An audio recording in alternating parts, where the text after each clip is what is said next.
Hello दोस्तों, स्वागत है आपका हमारे चैनल कंप्लीट सॉल्यूशन में। दोस्तों आज इस वीडियो में हम अर्थव्यवस्था के बारे में समझेंगे। ठीक है, इसमें अर्थव्यवस्था टॉपिक को कवर करेंगे। काफ़ी लोगों को काफ़ी ये कॉम्प्लिकेटेड सब्जेक्ट लगता है और ठीक से वो लोग पढ़ नहीं पाते हैं, जिसमें से आपको एग्ज़ाम में बहुत दोस्तों इसमें से 3 से 4 नंबर का सवाल हमेशा कवर करता है। तो सबसे पहले दोस्तों उसी से रिलेटेड सारे सवाल हैं, अर्थव्यवस्था से। तो सबसे पहले ये जान लेते हैं कि अर्थव्यवस्था होता क्या है। तो देखिए, अर्थव्यवस्था 2 शब्दों से मिलकर बना है। ठीक है, एक है अर्थ और एक है व्यवस्था। तो अर्थ का मतलब क्या होता है? अर्थ का मतलब होता है पैसा। ठीक है, पैसा या मुद्रा। और व्यवस्था जो होता है वो होता है कार्य प्रणाली। ठीक है, कार्य प्रणाली। तो देखिए, मुद्रा की जो कार्य प्रणाली होती है, जो मुद्रा का मैनेजमेंट होता है, वही है अर्थव्यवस्था। ठीक है, और ये भी पूछ देता है एग्जाम में कि अर्थव्यवस्था के जनक कौन थे। तो फ्रेंड्स ये थे एडम स्मिथ।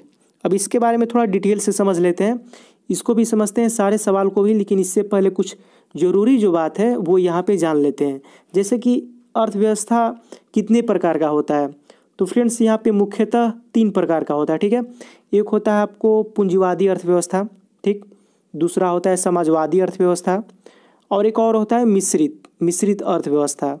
तो मिश्रित अर्थव्यवस्था जो है वो इंडिया में दोस्तों है। ठीक है, और अमेरिका दोस्तों क्या है, ये अमेरिका में पूंजीवादी अर्थव्यवस्था है। और चाइना की बात करें तो चाइना में आपको समाजवादी। और कभी कभी ये भी पूछ देता है एग्जाम में कि अर्थव्यवस्था के प्राथमिक क्षेत्र में क्या आते हैं। तो दोस्तों अर्थव्यवस्था के प्राथमिक क्षेत्र में कृषि आता है। ठीक है, ये ध्यान रखिएगा। और अर्थव्यवस्था के द्वितीय क्षेत्र में क्या आता है, तो ये आता है उद्योग मुख्य रूप से, और तृतीय क्षेत्र में परिवहन आता है। अब चलिए, ये तो क्लियर हो गया आपका। अब यहाँ पे सवाल देख लेते हैं। जैसे कि पहला सवाल है कि भारत के प्रथम वित्त मंत्री कौन थे, फाइनेंस मिनिस्टर कौन थे। तो फ्रेंड्स इसका जवाब होगा आपका ऑप्शन नंबर सी, यानी आर.के. षणमुख चेट्टी। अब यहाँ पे बहुत सारे लोग ये सोचते हैं कि भारत के प्रथम वित्त मंत्री जॉन मथाई थे। तो फ्रेंड्स ये प्रथम वित्त मंत्री नहीं थे, ये पहले रेलवे मिनिस्टर बने थे, उसके बाद ये वित्त मंत्री बने थे। और ये भी एग्जाम में दोस्तों पूछ देता है कि जैसे स्वतंत्र भारत का पहला बजट किसने पेश किया था। तो ये पेश किए थे आर.के. षणमुख चेट्टी। इन्होंने ही स्वतंत्र भारत का पहला बजट पेश किया था। अब ये भी सवाल पूछ देता है कि गणतंत्र भारत का पहला बजट किसने पेश किया था। तो वो पेश किए थे जॉन मथाई। अब कुछ लोग क्यों कहते हैं कि भारत के प्रथम वित्त मंत्री जॉन मथाई थे।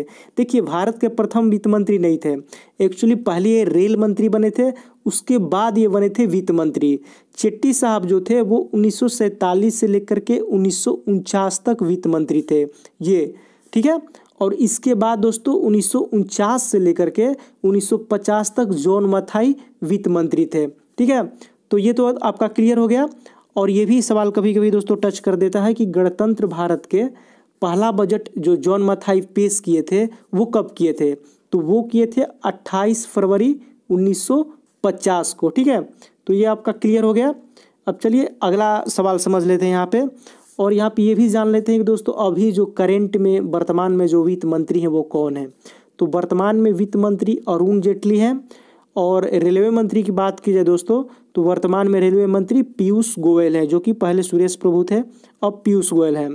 तो रेलवे मंत्री अगर पहले बात की जाए कि प्रथम रेलवे मंत्री कौन थे, तो वो थे जॉन मथाई। ठीक है, ये ध्यान रखिएगा कि प्रथम रेलवे मंत्री जॉन मथाई थे और प्रथम वित्त मंत्री आर.के. षणमुख चेट्टी थे।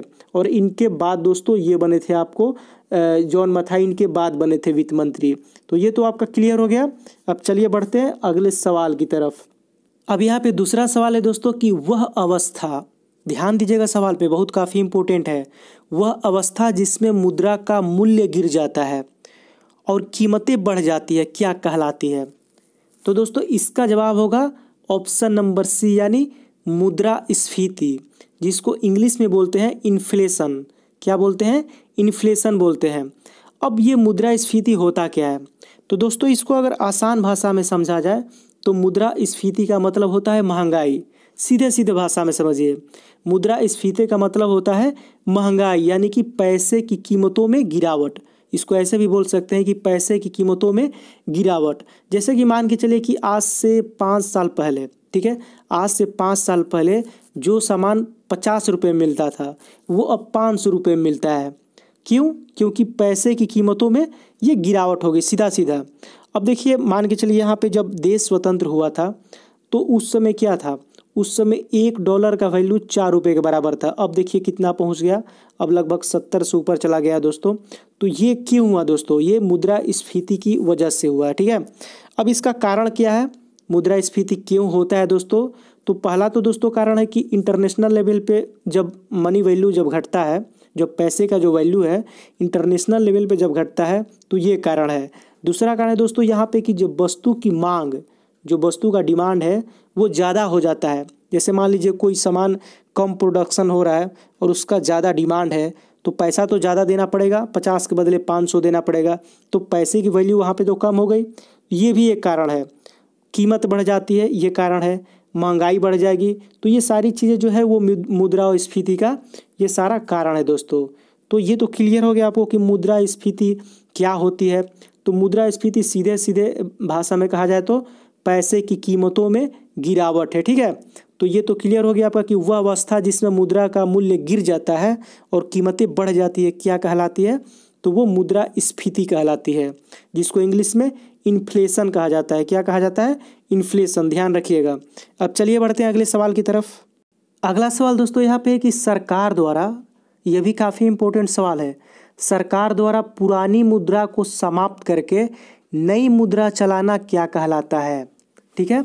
यहाँ पे थोड़ा सोचिए आप। सवाल यह है कि सरकार द्वारा पुरानी मुद्रा को समाप्त करके नई मुद्रा चलाना क्या कहलाता है।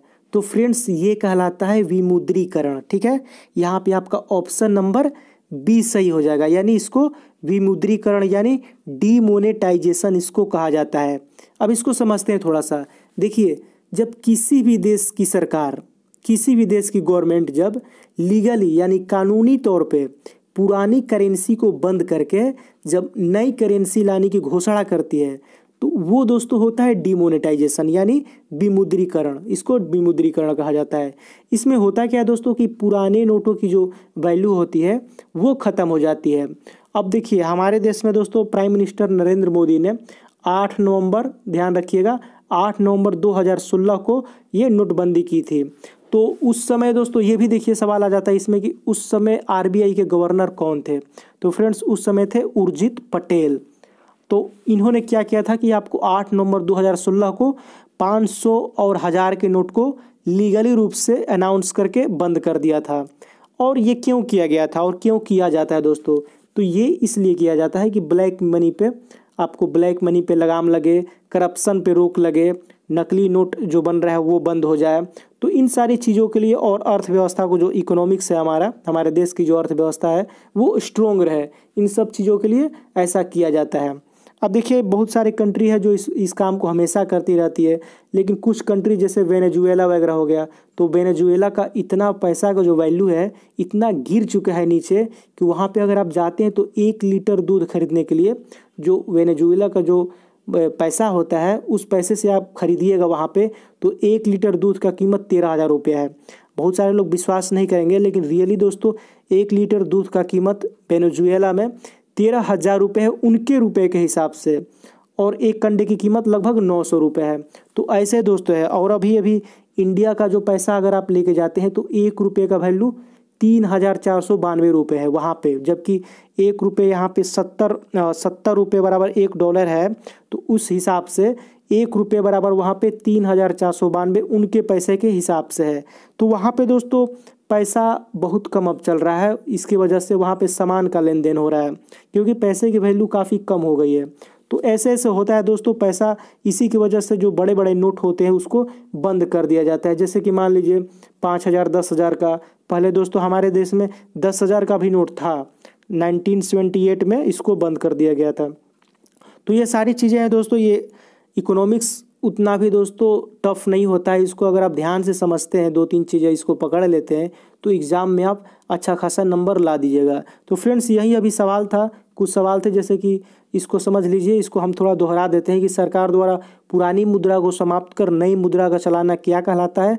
तो फ्रेंड्स ये विमुद्रीकरण कहलाता है, जिसको डीमोनेटाइजेशन कहा जाता है। और ये इसलिए किया जाता है क्योंकि हमारी जो अर्थव्यवस्था है वो स्ट्रोंग रहे, करप्शन खत्म हो, ब्लैक मनी पे रोक लगे, नकली नोट बंद हो, इसकी वजह से ऐसा किया जाता है। तो चलिए दोस्तों, आज का वीडियो यहीं पे समाप्त करते हैं और मिलते हैं आपसे एक नए वीडियो के साथ। तब तक के लिए इजाज़त दीजिए। जय हिंद, जय भारत।